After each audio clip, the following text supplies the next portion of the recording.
मेरे प्रिय भाई और बहनों, हम सभी लोग अपने जीवन में शांति पाना चाहते हैं।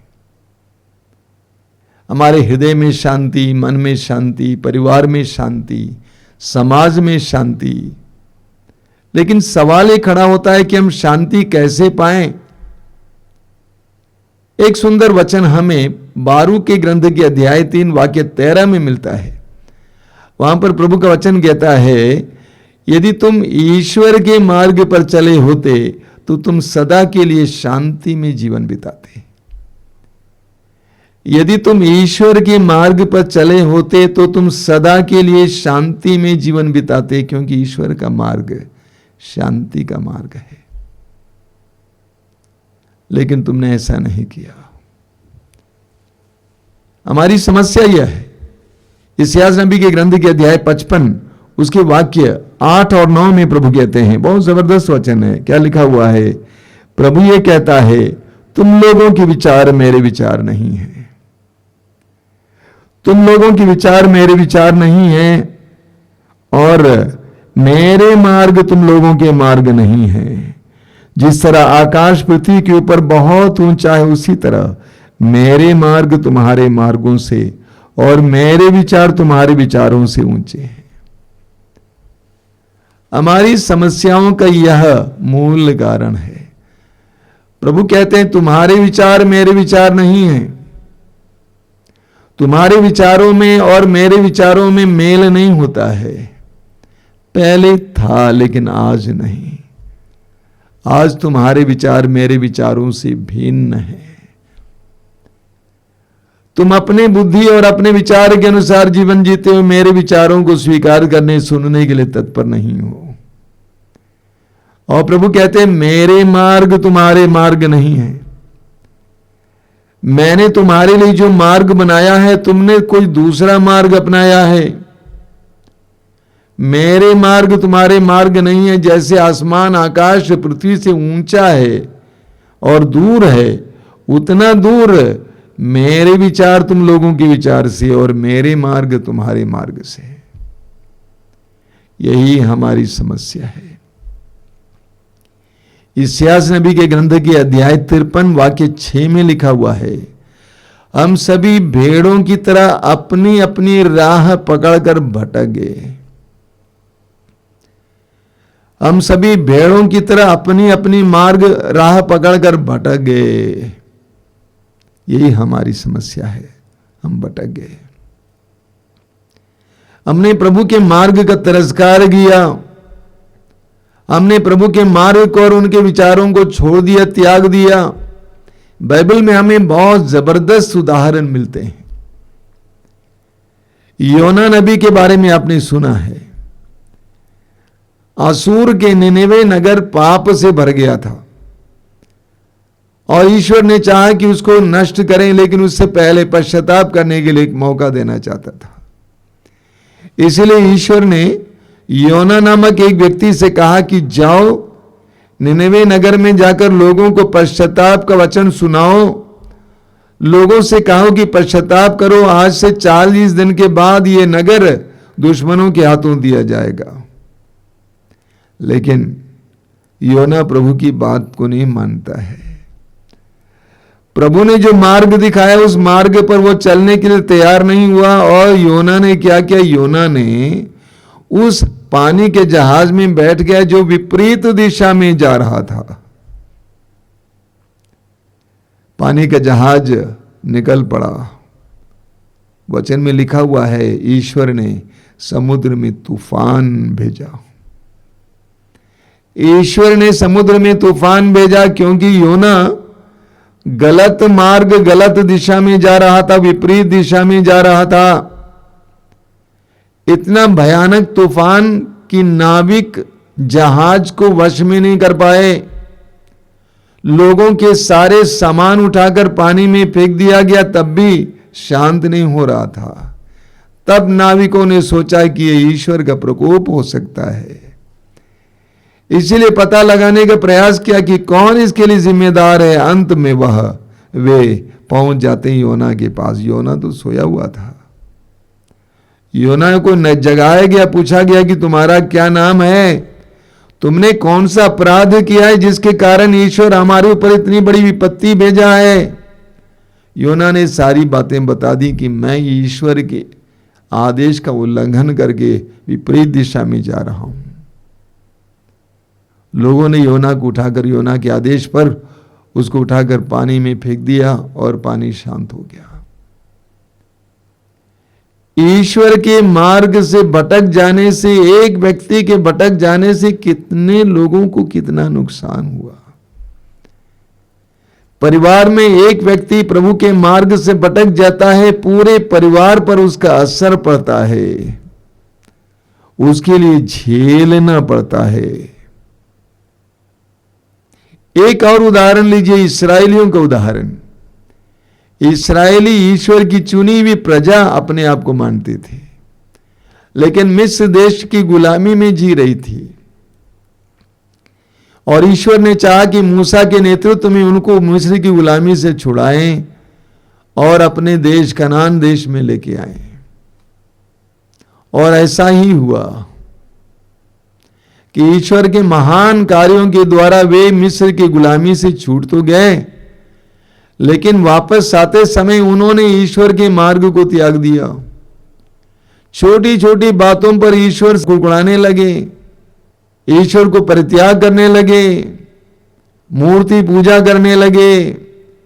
आप जानिएगा, मिस्र देश से कनान देश की यात्रा वे मात्र 3 सप्ताह या 4 सप्ताह ज्यादा लगा सकते थे, लेकिन वे पहुंचे 40 साल के बाद। उन्होंने ईश्वर को छोड़ दिया, बीच बीच में ईश्वर के मार्ग को त्याग दिया, ईश्वर की बातों का पालन करने से इनकार किया, जिसके कारण जो लोग 4 सप्ताह में अपने प्रदेश में कनान देश पहुंच सकते थे, वे 40 साल मरुभूमि में भटकने के बाद कनान देश पहुंच गए। एक जबरदस्त उदाहरण है। जब हम ईश्वर के मार्ग से भटक जाते हैं, हमें कितना भटकना पड़ता है। इस्यास नबी के ग्रंथ के अध्याय 48 वाक्य 18 प्रभु कहते हैं, यदि तुमने मेरी आज्ञाओं का पालन किया होता तो तुम्हारी सुख शांति नदी की तरह उमड़ती रहती। यदि तुमने मेरी आज्ञाओं का पालन किया होता तो तुम्हारी सुख शांति नदी की तरह उमड़ती रहती।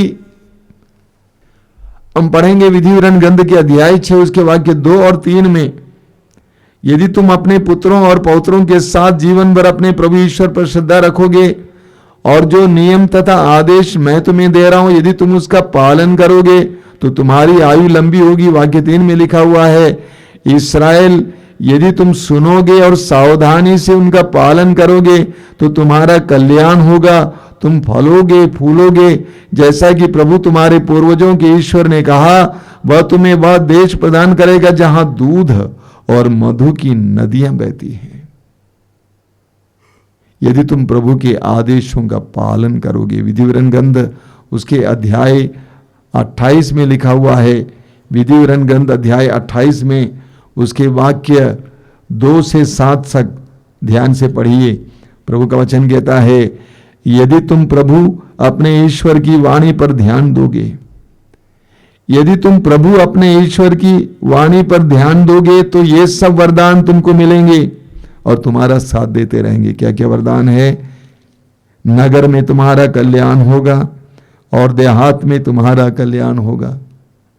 तुम्हारी संतान, तुम्हारी भूमि की उपज, तुम्हारे पशुधन, तुम्हारी गायों और भेड़ बकरियों के बच्चों को आशीर्वाद प्राप्त होगा। तुम्हारी टोकरी और आटा गूंथने के पात्र को आशीर्वाद प्राप्त होगा। घर आने पर और घर से बाहर जाने पर दोनों समय तुम्हें आशीर्वाद प्राप्त होगा। प्रभु तुम्हारा विरोध करने वाले शत्रुओं को पराजित करेगा। वे एक मार्ग से तुम पर आक्रमण करने आएंगे, परंतु तुम्हारे सामने से होकर 7 मार्गों से भाग निकलेंगे। प्रभु कहते हैं, ये सारे वरदान तुम्हें साथ देते रहेंगे यदि तुम अपने प्रभु ईश्वर की वाणी को ध्यान से सुनोगे, उसका पालन करोगे। प्रभु का मार्ग शांति का मार्ग है। यिर्मयाह नबी अध्याय 21 उसके वाक्य 8 में, यिर्मयाह नबी अध्याय 21 वाक्य 8 में प्रभु कहते हैं, मैं तुम्हारे सामने जीवन का मार्ग और मृत्यु का मार्ग दोनों रखता हूं। मैं तुम्हारे सामने जीवन का मार्ग और मृत्यु का मार्ग दोनों रखता हूं, तुम जीवन को चुनो। हमारे सामने जीवन का मार्ग भी है, हमारे सामने मृत्यु का मार्ग भी है। प्रभु कहते हैं तुम जीवन को चुनो। एक बहुत सुंदर वचन है यशायाह नबी अध्याय 30, वहां पर प्रभु कहते हैं, यदि तुम सन्मार्ग से दाएं या बाएं भटक जाओगे, यदि तुम सन्मार्ग से यानी प्रभु के मार्ग से दाएं या बाएं भटक जाओगे, तो तुम पीछे से ये वाणी अपने कानों से सुनोगे, सच्चा मार्ग यह है, इसी पर चलते रहो। प्रभु चाहते हैं कि हम जीवन के मार्ग पर चलें। प्रभु चाहते हैं कि हम सन्मार्ग पर चलें। प्रभु चाहते हैं कि हम ईश्वर के मार्ग पर चलें। अगर हम भटक जाते हैं तब भी एक विश्वासी, एक मसीही के जीवन में प्रभु कहते हैं पीछे से वाणी सुनाई देगी, यही सन्मार्ग है, इस पर चलते रहो। यही ईश्वर का मार्ग है, इस पर चलते रहो। पवित्र आत्मा हमें प्रेरणा देगा और हमें सुनना है, फिर वापस आना है, फिर ईश्वर के मार्ग पर चलना है। स्तोत्र 101 उसके वाक्य 6 में लिखा हुआ है, जो सन्मार्ग पर चलता है वही मेरा सेवक है। जो सन्मार्ग पर चलता है वही मेरा सेवक है। जो ईश्वर के मार्ग पर चलता है वही ईश्वर का सेवक हो सकता है। ये कैसे होगा कि प्रभु एक मार्ग पर चले और शिष्य दूसरे मार्ग पर चले? ये तो संभव नहीं है। यह संभव सी बात है। प्रभु यीशु ने मत्ती के सुसमाचार के अध्याय 7 उसके वाक्य 13 और 14 में कहा है, बहुत जबरदस्त वचन है। प्रभु कहते हैं, सकरे द्वार से प्रवेश करो, सकरे द्वार से प्रवेश करो, चौड़ा है वो फाटक और विस्तृत है वह मार्ग जो विनाश की ओर ले जाता है, उस पर चलने वालों की संख्या बहुत बड़ी है। सकरे द्वार से प्रवेश करो, चौड़ा है वो मार्ग जो विनाश की ओर ले जाता है, उस पर चलने वालों की संख्या बहुत ज्यादा है। हम जानते हैं आज अधिकतर लोग उसी पे चलते हैं। और बड़े दुर्भाग्य की बात है कि यहां तक कि विश्वासी और मसीही भी सोचते हैं सभी लोग उस मार्ग पे चल रहे हैं, इसलिए हमें भी उस मार्ग पर चलना चाहिए। बेईमानी का मार्ग, भ्रष्टाचार का मार्ग, अशांति अन्याय का मार्ग, लूटपाट का मार्ग, अश्लीलता का मार्ग, इस पर चलने वालों की संख्या बहुत बड़ी है। धन की खोज का मार्ग, अन्याय का मार्ग, इस पर चलने वालों की संख्या बहुत बड़ी है।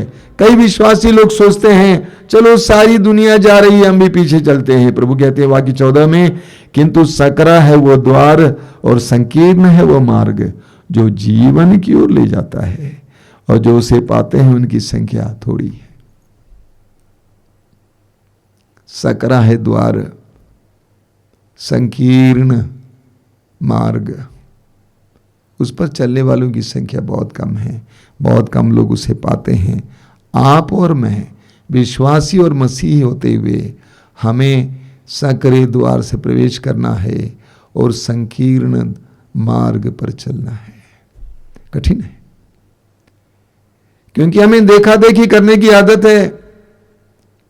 सारा गांव उस तरफ जा रहा है, मैं भी जाऊंगा। भीड़ भेड़ की आदत है, जहां भीड़ जाती है हम भी चले जाते हैं, जहां फायदा करके लोग चले जाते हैं उसके पीछे हम भी चले जाते हैं। प्रभु कहते हैं तुम ऐसा नहीं करोगे, तुम सकरे द्वार से प्रवेश करो, संकीर्ण मार्ग पर चलो, वो जीवन की ओर ले जाता है। चौड़ा मार्ग विनाश की ओर ले जाता है। हमें प्रभु के मार्ग पर चलना है। सवाल यह होगा कि हम प्रभु के मार्ग को कैसे पहचाने।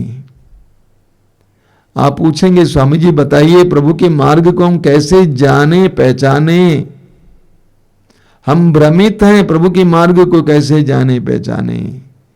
यशायाह नबी अध्याय 2 वाक्य 3, इस्यास नबी अध्याय 2 वाक्य 3 में लिखा हुआ, आओ हम प्रभु के पर्वत पर चलें,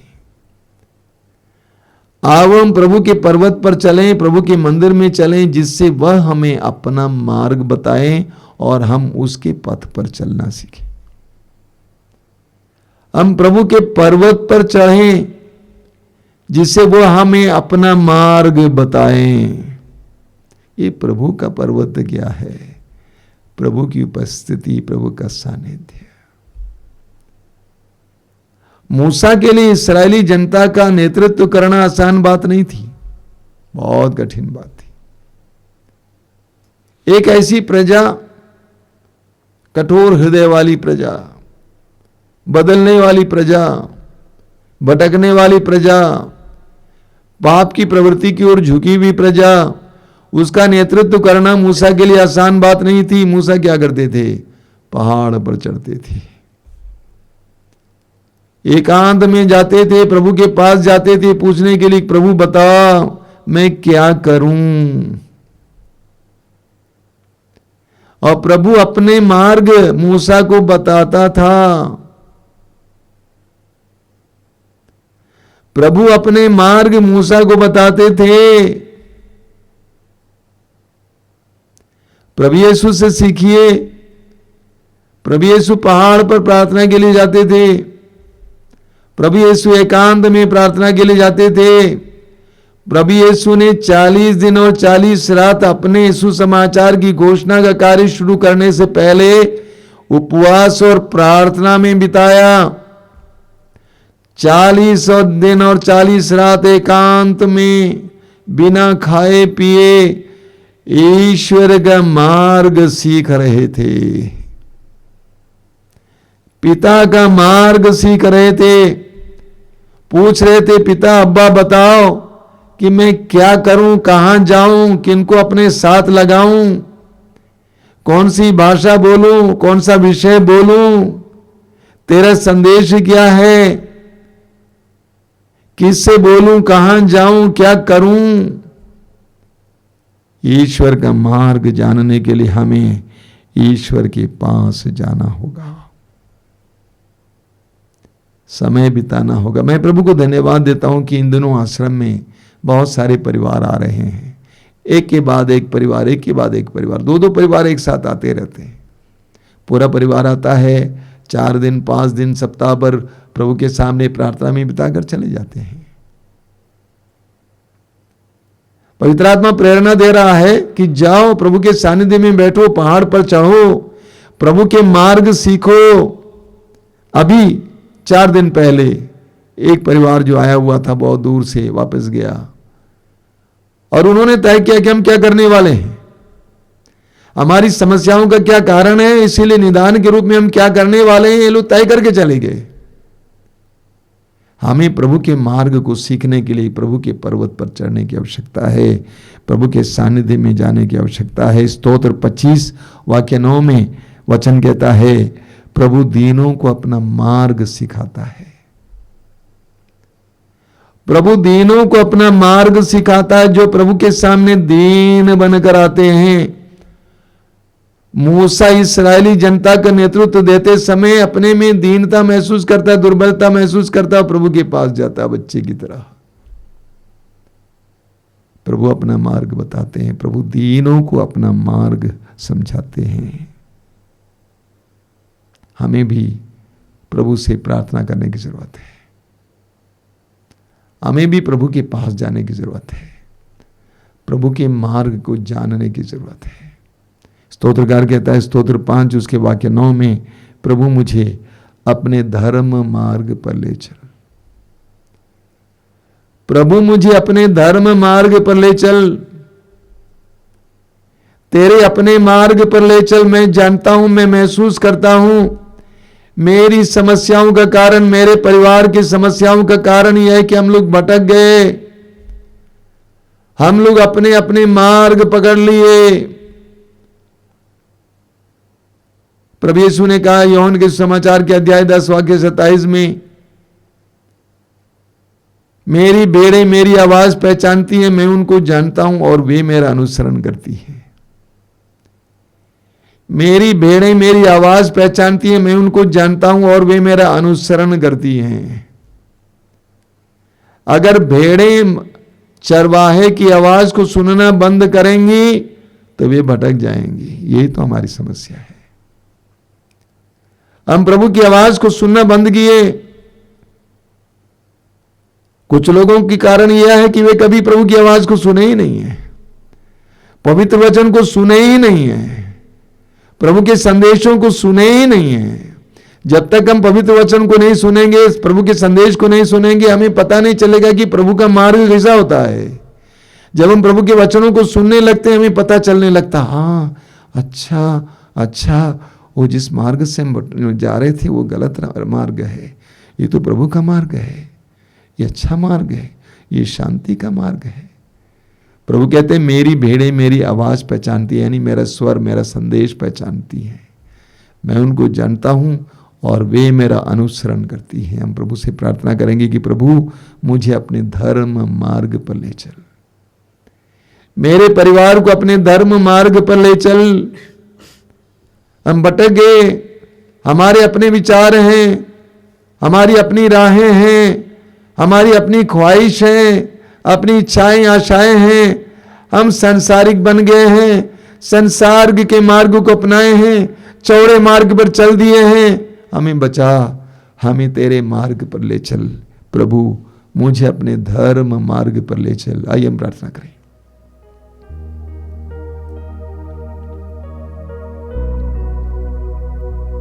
धन्यवाद दीजिए इन पलों के लिए, प्रभु की आशीषों के लिए धन्यवाद दीजिए। पवित्र वचनों के द्वारा प्रभु ने हमें समझाया है, धन्यवाद दीजिए। हमारे समस्याओं का कारण बताया है, धन्यवाद दीजिए। हृदय खोलिए इस समय, प्रभु से प्रार्थना कीजिए, प्रभु मुझे तेरे धर्म मार्ग पर ले चल। मैं भटक गया हूं, हम भटक गए हैं, हम संसारिक बन गए, हम चौड़े मार्ग पर चल दिए, सब लोगों की तरह हम भी बन गए हैं। प्रभु हम पर दया कर, हमें तेरे मार्ग सिखा, तेरे पर्वत पर चढ़ने के लिए, तेरे सानिध्य में आने के लिए हमें कृपा दीजिए, ताकि तू हमें अपना मार्ग सिखा सके, ताकि हमारी जिंदगी शांति में हो। तेरे वचन में लिखा हुआ है, यदि तुम प्रभु ईश्वर के मार्ग पर चले होते सदा के लिए शांति का जीवन जीते। मैं और मेरा परिवार शांति चाहता है, तेरे मार्ग पर चलने के लिए हमें कृपा दीजिए। प्रभु यीशु इन वचनों को सुनने वाले एक एक भाई बहन को समय आशीर्वाद देना, तेरे पवित्र वचनों को सुनने के लिए कृपा देना, तुझ पर भरोसा रखने के लिए कृपा देना, तेरे मार्ग को जानने के लिए कृपा देना, तेरे मार्ग पर चलने के लिए सामर्थ्य देना, साहस देना। इस संसार में तेरे मार्ग पर चलना बहुत कठिन है प्रभु। सत्य के मार्ग पर, प्रेम के मार्ग पर, शांति के मार्ग पर, न्याय के मार्ग पर, पवित्रता के मार्ग पर चलना बहुत कठिन है प्रभु।